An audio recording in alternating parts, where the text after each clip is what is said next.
Hello, you're watching Eye on Africa. I'm James Creedon. These are our headlines this evening.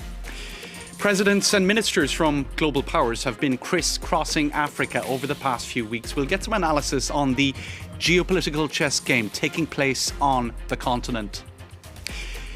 In Senegal, a recent election saw President Macky Sall's coalition lose control of parliament, but now a defection could radically change that picture in the president's favour. We'll hear more from Dakar. And controversial skincare products are common in many African countries, and more recently, drinks that promise consumers skin lightening have become common. We'll take a look at one product in Cameroon.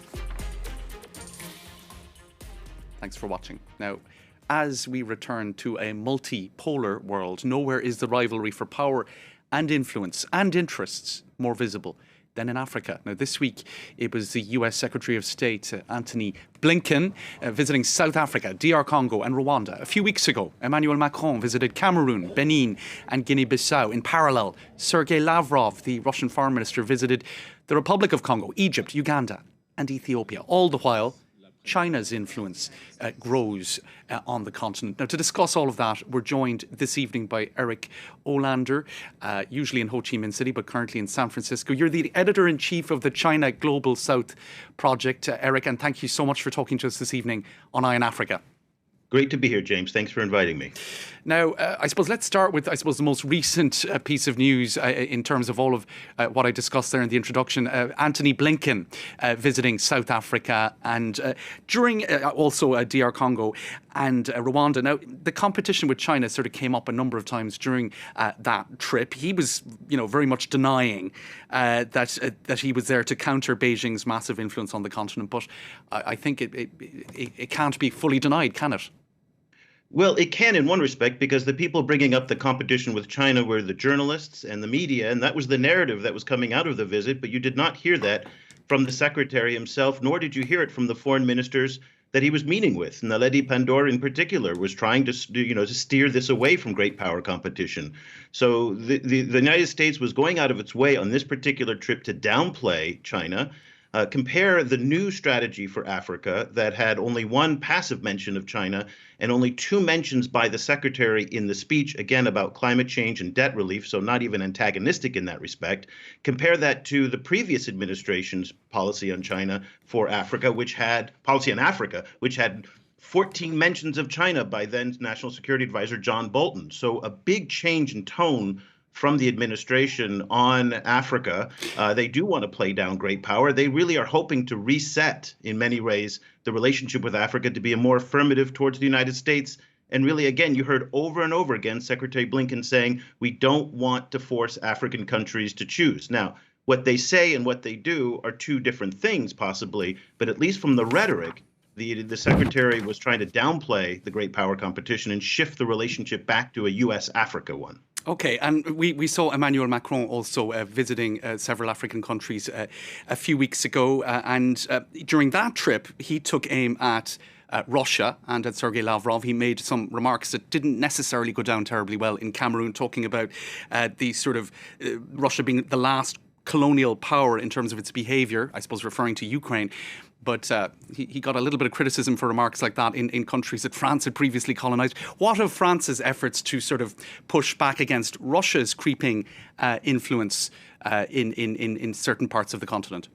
Well, let's be very clear here. France is in no position to be talking about colonialism. That was tone deaf of the highest order. Let's kind of go back to what the data tells us. Public opinion survey after public opinion survey puts the European powers, and France in particular, at the bottom. And so for Macron to be coming into Africa and talking about colonialism is just not reading the room right at all. Again, this is not a conversation that African presidents and prime ministers want to have with Emmanuel Macron. What was very clear at the Montpellier summit last year was that Africans, young people in particular, want France to stop with this type of paternalistic language towards Africa. They want a relationship that's more based on business, on trade, on investment, and enough with this type of paternalism. So I think Macron made a huge tactical error in leveraging that kind of rhetoric. With regards to Russia, Russia sees Africa the same way that all the other great powers look at Africa now, as a potential buffer in the great power politics and the rivalry that we're in. We are back in a period of great power rivalry, and Africa is not alone as being a theater for this. In the little bit of time we have left as well. In the little bit of time we have left, Eric, and it's such a vast topic. As soon as you start talking about it, you could go on for a very long time. But what of Africa sort of avoiding being viewed as a kind of a chessboard in this geopolitical games of great powers? Is there any hope for sort of, more, what would you say, autonomous Pan-African projects where Africa could perhaps aim for a greater degree of independence economically and otherwise from global powers? Or is that just a pipe dream? That's a pipe dream right now. Africa is in a very vulnerable state. Most African countries are in either a combination of food distress, debt distress, financial distress, lack of access to capital markets. They need more engagement with the rest of the world, not less. This autonomy idea is probably not going to happen. We're also not seeing a lot of Pan-African initiatives on the regional level, maybe at the ECOWAS level and the East African community. We're starting to see some movement there. But right now, Africa needs more, not less, international engagement.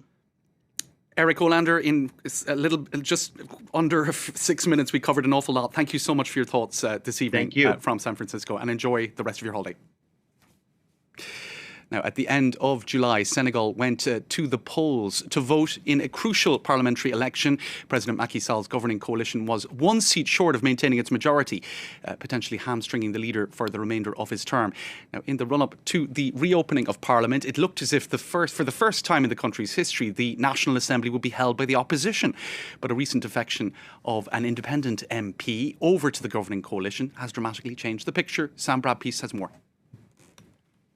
President Macky Sall and the governing coalition will be breathing a sigh of relief. The former mayor of Dakar has said that he would join their side in the National Assembly, effectively giving them a majority. After careful consideration, I have decided to join the governing coalition to avoid a dramatic situation in our country. We could have seen institutional breakdown. Parce qu'on aurait pu assister à un blocage institutionnel. The opposition had hoped to control the parliament in the wake of last month's legislative election in what would have been a historical first for the country. They feel betrayed. Pape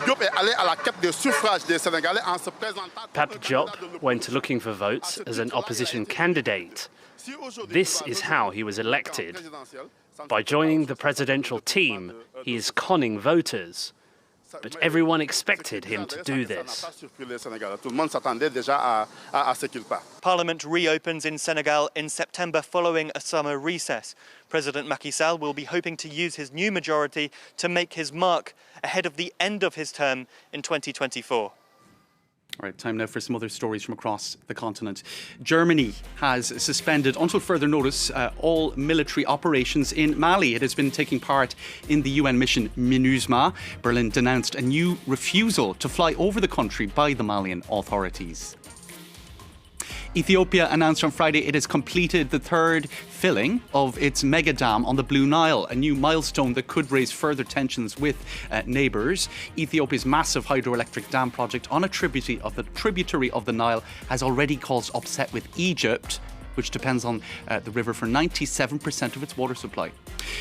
The former president of Burkina Faso, Roch Kabore, has been authorised to leave his country for medical reasons. He is set to travel to the United Arab Emirates. It's his first trip abroad since being deposed last year. Now, skin bleaching is a growing trend in Cameroon, especially amongst women. Now, having light skin is considered by proponents of skin whitening as a sign of beauty, sometimes even wealth, a misconception widely spread amongst thousands of Cameroonian women that swear by skin bleaching products. Now, there are also increasingly products that you can drink that are claimed to have exactly the same effects. One MP in the country, Nouran Foster, has been advertising and selling a skin bleaching drink. Our reporters went to find out some more about that product. This controversial drink has been heavily advertised for several weeks now. I take collagen because it's amazing for my skin.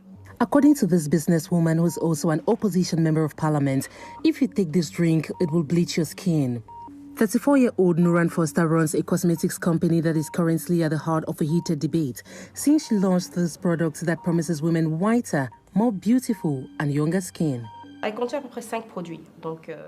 collagen, alpha-arbutin, and glutathione. They're totally certified, they're organic, so they're safe. There's nothing to worry about. Arbutin and glutathione are substances found in most products used for skin lightening. However, in pharmacies like this one, they are sold over the counter without prescription or medical oversight. How much for the collagen? Despite the risks involved, these drinks are in high demand by women who want to lighten their skin. It lightens my skin. It makes my skin look elastic, and I always stay young. It lightens from the inside. I'm 60 years old, but I don't look it. Experts say drinking so-called lightening products is a major health risk. Dr. Henriette Melo has been fighting against skin bleaching for years now.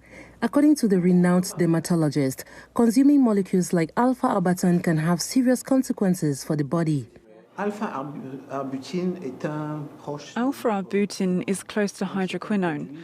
It's a product used to bleach the skin, and when you drink it, it can have other side effects, not only on the skin but on other organs. Because depigmentation is not only at the skin level, it can lead to other diseases such as hypertension, diabetes, and even skin cancer. At her store, MP and businesswoman Nuran Foster says that the consumption of these so-called lightening drinks is perfectly within the law in Cameroon. All right. Now, in the aftermath of this report being aired on our French channel and under pressure from the Health Ministry, the MP in question who was behind that product announced on Facebook that she was closing all business interests linked to this skin lightening drink and other cosmetic products. She says she's been the subject of a media witch hunt. Now, today is International Elephant Day, and for the occasion this year in Malawi, the last batch of elephants to be relocated to Kasungu National Park has arrived at their new home. The elephants were moved from another Malawi park, Liwonde, due to overpopulation. Now, that's a good problem if ever there has been one concerning elephants because of concerns over extinction of the species. Now, 263 of them have been moved to this particular park since the 10th of June. All right, that's all for tonight's programme. Thanks for watching.